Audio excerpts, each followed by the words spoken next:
জানুয়ারি 1950 শেখ মুজিবের গ্রেফতার এবং তার সম্পর্কে সংক্ষিপ্ত বিবরণ দিয়ে প্রতিবেদন দিলেন ডিআইবির অতিরিক্ত পুলিশ সুপার। প্রতিবেদনে শেখ মুজিবের ব্যক্তিগত পরিচিতি ছাড়াও প্রাতিষ্ঠানিক শিক্ষার বিষয়টিও উঠে এলো।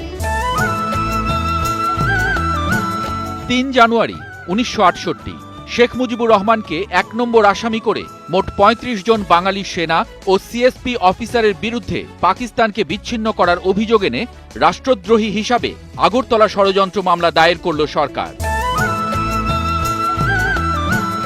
3 জানুয়ারি 1971 রেসকোর্সের জনসভায় জনপ্রতিনিধিদের শপথ গ্রহণ অনুষ্ঠান পরিচালনা করলেন বঙ্গবন্ধু।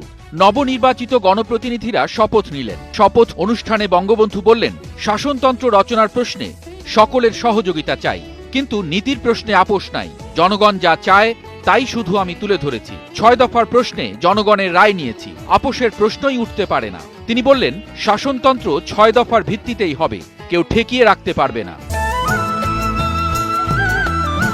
3 জানুয়ারি 1972 অপ্রতিরোধ্য আন্তর্জাতিক চাপের মুখে বঙ্গবন্ধু শেখ মুজিবুর রহমানকে বিনা শর্তে মুক্তি দেবার সিদ্ধান্ত নিলেন পাকিস্তানের প্রেসিডেন্ট জুলফিকার আলী ভুট্টো।